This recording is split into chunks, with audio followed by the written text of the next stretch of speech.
Hello and welcome to this scenic road trip from Sandnessjøen to Forøy. My name is Emma and I'll be your guide today.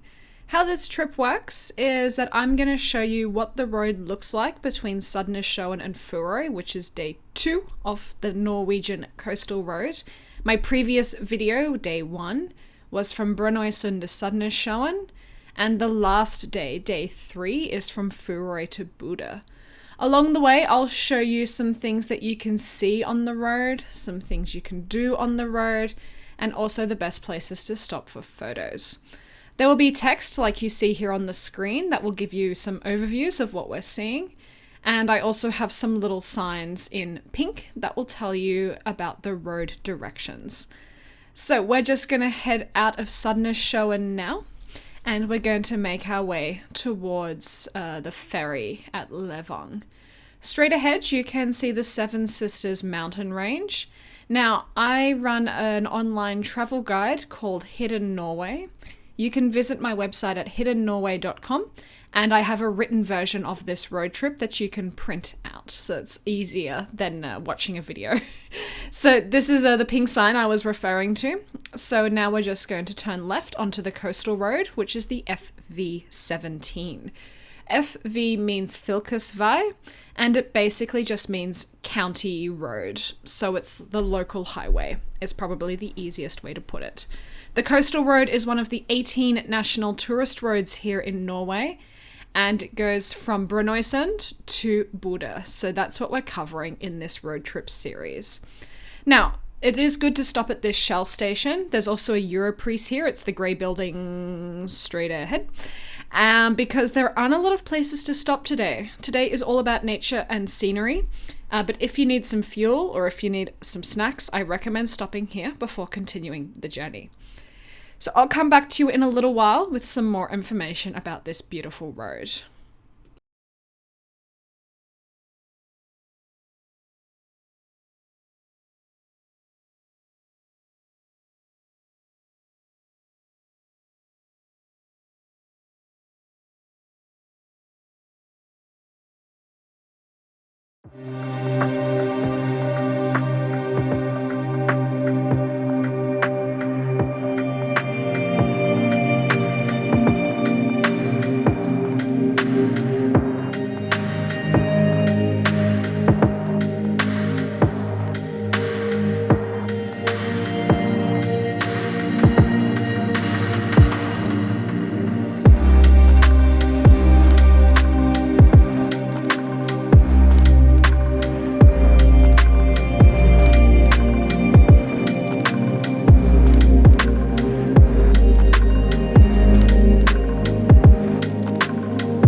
Hello everyone, I am back and now we're about to cross the Helgeland bridge, which you can see to the right hand side.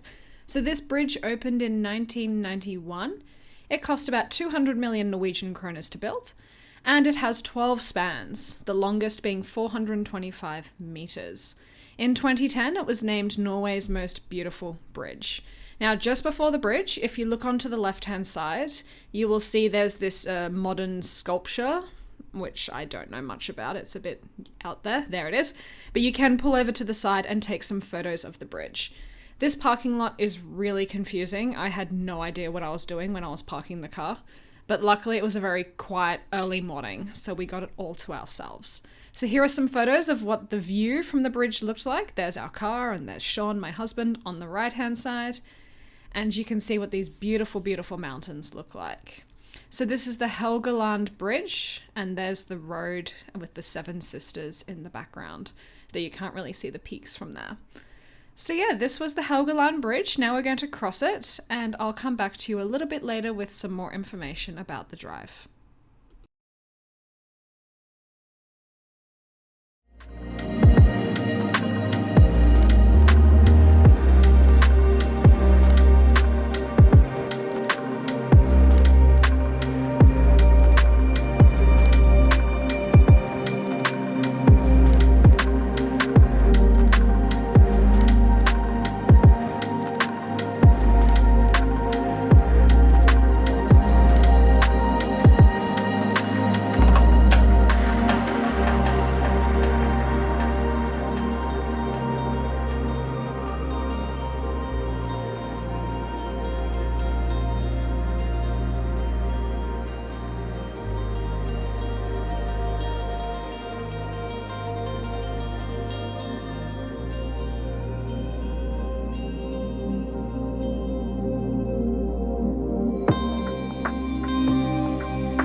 Now we have just crossed into Lefjord municipality, or kommune in Norwegian. This is a tiny little municipality with a population of 2,294, and the population has increased by 7.2%, which is pretty good for a small town or a small area. Now the name comes from the fjord. We saw the fjord when we were at the Helgeland bridge, and Leri refers to the river because the mouth is at the end of the fjord. Le means clay. So we'll just continue driving along. I hope you're having a good time so far. We're getting closer to the first ferry pier, which is in Levang.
So we have now arrived in Levang, and this is when we realize that the ferry is not operating.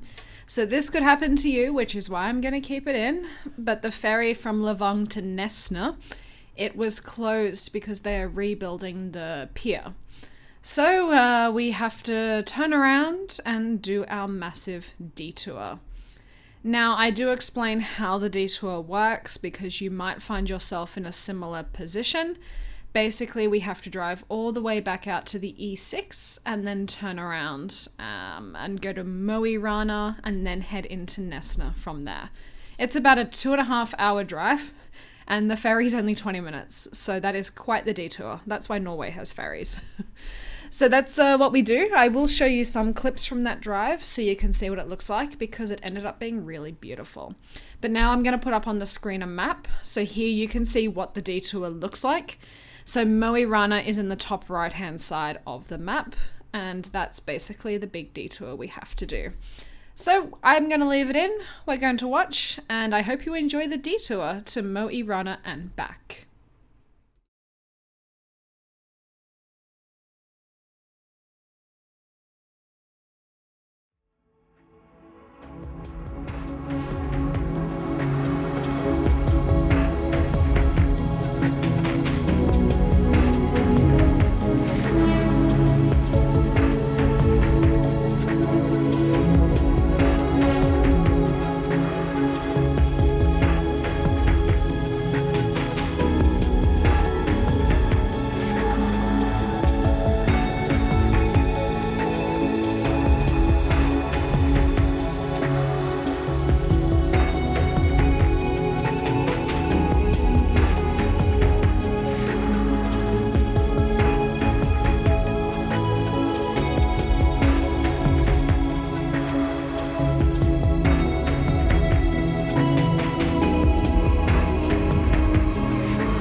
Hello everybody, what did you think of that detour? Was it entertaining? For us it was actually quite beautiful, but look, we made it. So we're just about 15 minutes outside of Nesna, which is where the ferry would have taken us, and we came all the way back in because we wanted to make sure we could show you the entire drive.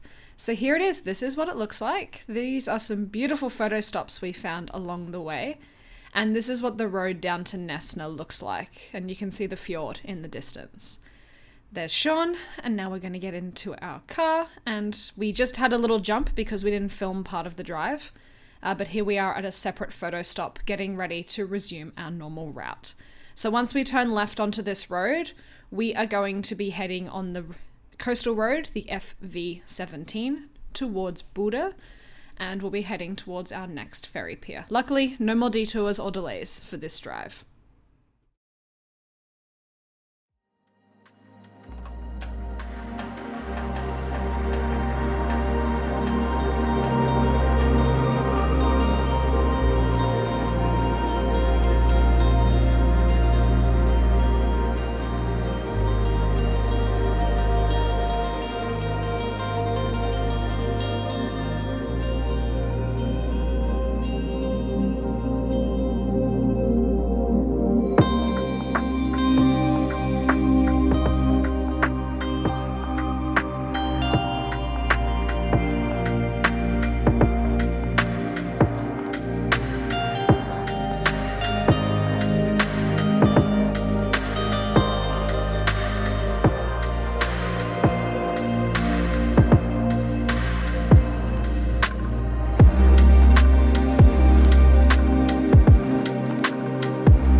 We are now crossing over into the next municipality, which is called Rana, and it refers to Meløy Rana. So Mo is actually the name of the town, but Rana is the municipality. Now this is the third largest municipality in northern Norway, and it has a population of 26,083, which is a big population for this part of the country. Most of the people, they do live in Meløy Rana, which is the main town. I have recorded a drive along the E6, and one of the points we stop at is Meløy Rana, so make sure you check out that video. And I also have a section for Meløy Rana on Hidden Norway. Now the name does have both Norse and Sami origins. Meløy Rana does have a Sami, or an indigenous community. So we are just south of the Arctic Circle now. The main city, Mo, it is actually so close to the Arctic Circle that parts of the sun are continuously over the horizon from early June to early July. There is no polar night though. Polar night means no sunrise or sunset. And this is of course a fantastic place to observe the northern lights. Now this is an industrial community. There is a lot of iron ore in this area, and the coat of arms, the yellow and the green, actually shows the two main industries here, timber and minerals. So we are making our way towards the Grønsvik coastal fortress, and then after that we'll be taking a ferry to Jektvik, which is the ferry where we cross the Arctic Circle.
We have now crossed into Forøy municipality and we're going to head into this narrow, dark tunnel. Now this municipality has a population of 1,890. The population has decreased by 0.5% over the last 10 years. We are just south of the Arctic Circle, and there is a very famous garden here, or farm, that is 200 years old and has a Renaissance-style garden. Continuing our drive towards Grønsvik and the ferry to Gjøvik.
We are now arriving at the main attraction for this drive, which is the Grønsvik Coastal Fort. Of course, if you do not have much interest in World War II history, this may not be the attraction for you. The fortress was built by Soviet prisoners of war between 1942 and 1945, and it was part of the Atlantic Wall. The main purpose for the fort was to defend the fjord areas entering Rana and Meløy, and also to protect the main road, which is now the E6. After the war, the fort was heavily damaged and most of the equipment was removed and repurposed. For example, the cannons were melted down. Part of the fortress has been rebuilt and today it is a museum. So you can see the building over to the left-hand side. The exhibitions educate about World War II, and there is also a memorial. Now, it is open only in the summer, but there is the outdoor part which you can now see to the right, and the walking trails are open all year round. So you can walk around as freely as you want, but just keep in mind that there is a ferry and you have to have the ferry timetable in the back of your mind when you're spending time here, because the ferry doesn't run so frequently. Here are some images I took when we stopped here at the Grønsvik Coastal Fort. We didn't go too far because we were on a tight schedule. As you can imagine, with the ferry drama we'd had that morning, we were very, very cautious of when the ferry timetables were. Here's the main museum building. So after this, we stop in about a minute. About a kilometre from here, there is a beautiful, beautiful viewpoint. You do have to walk up a small rocky hill to get to it, but it is just outstanding. So watch us as we do that, and then I'll come back to you when we're arriving at the ferry.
So here we are now parking for the ferry that will take us to Grønsvik. You can see the ferry straight ahead.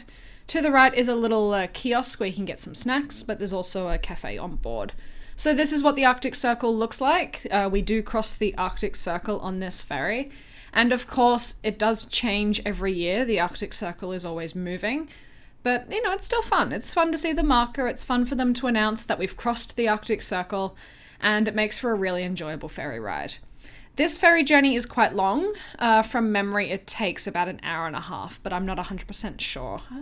From memory, it's hard to remember what I did. But here we are on the other end, and the main purpose here now is to just make our way to our next and last ferry, which will take us to Forøy. So enjoy the scenic drive.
We are now arriving in Meløy municipality. I love that coat of arms.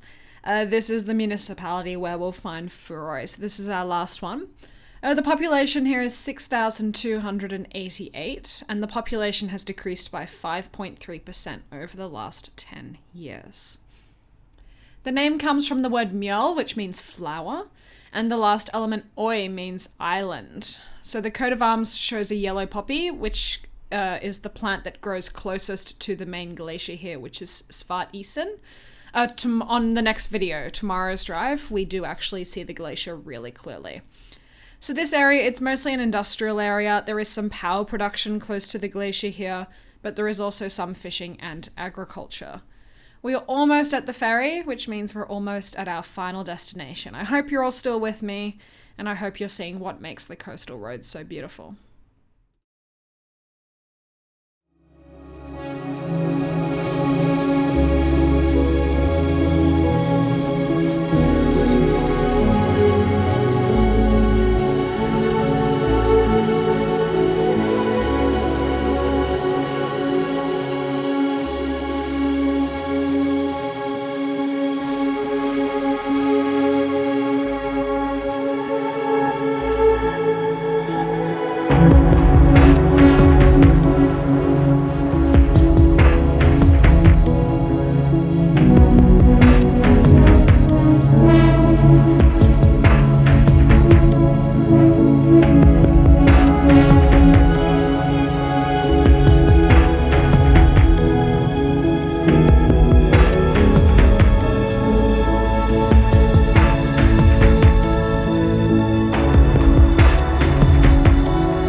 So here we are on the ferry. I decided to keep all the footage in. We actually filmed this one. I think at this point we were just sitting in the car because we were so over the day. But also look at how beautiful the mountains are in the background. Once we leave the ferry, we are on Forøy. We spent the night at the campground here.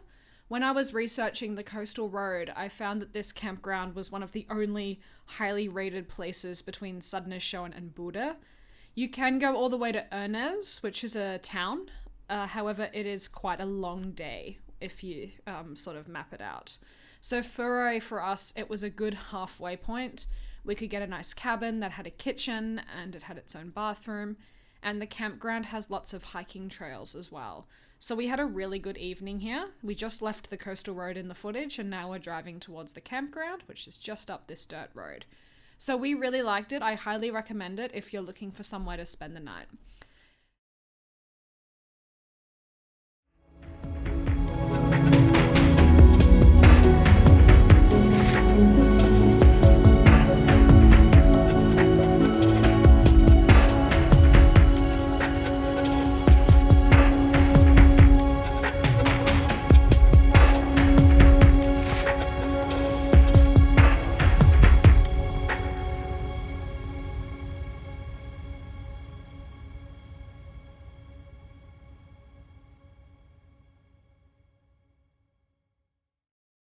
So here we are, we've made it. That is the end of day 2 of the Norwegian coastal road from Brønnøysund to Bodø.